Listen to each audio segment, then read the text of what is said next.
另外咧，我想答咧，有人問關於內銀啊，佢話即係我想講咧就係你要發覺咧，舊年嗱，應該一般嚟講咧就覺得內銀咧就第一又驚你壞帳啦，第二又驚你嗰個盈利冇乜增長啊，即係講緊個貸款又可能冇乜增長啊，又有壞帳啊，淨息差向下，但係點解內銀股都表現唔差嘅咁樣嚇？嗱，我想解釋點解啊？點解內銀股都表現唔差喎？即使今年啦，咪你招行啊咁都升啊，招行啊、工行啊、中行啊呢啲咁嘅大銀行啊，你要買大嗰啲啊，都有六個幾% 升幅嘅喎，都唔差。點解咧？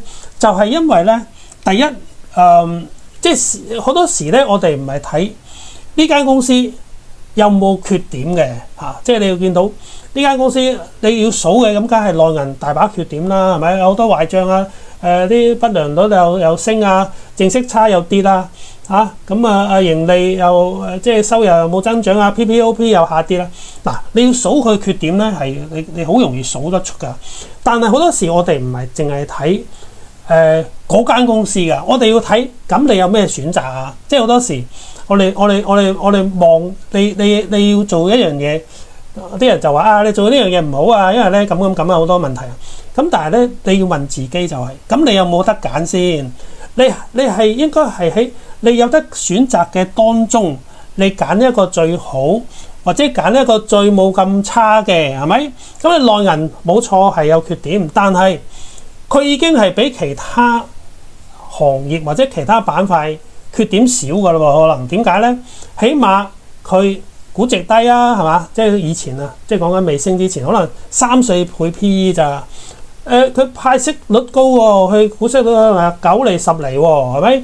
跟住佢每年都盈利有幾個%增長喎，佢可能有5-6% 增長啊。就算之前咁，雖然就算佢個增長你個增長係因為你個減值反哺翻利潤，所以你有增長。咁但係佢有減少減值嘅能力，係代表佢以前賺錢嘅時候佢撥備多咗嘛，佢收藏咗一啲盈利啊嘛，佢而家咪可以釋放出嚟咯，係咪？咁佢都有能力釋放啊。咁無論如何，佢嗰個盈利都有增長啊。雖然係單位數，都叫做有增長啊。同埋因為佢個派息係因着佢嘅盈利乘翻個派息比率噶嘛。咁如果你盈利有增長，咁你即使派息比率唔升，咁你股息都會升啊。嗱，即係加埋咪就係估值低，派息率高股息又唔錯，咁所以你市面有冇其他更加好嘅選擇？咁所以咧，內銀即使有咁多缺點噏得出，佢個股價表現都唔差嘅，就係因為市場面對現實就係你有冇其他更加好嘅選擇啦？你有冇比佢更平，股息比佢更高，盈利有大增長冇啊嘛？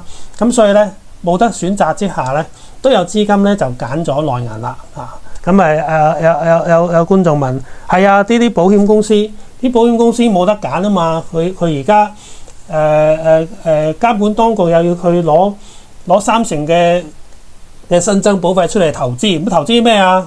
與其你出去亂咁搏，咁不如買內銀啦起碼穩陣，佢P 又低，派息率又高，咁啊有股息收入咁所以咧，呢個就係一個相對嘅選擇之下，內銀點解表現仍然都唔差嘅原因啦。OK， 我答咗啦。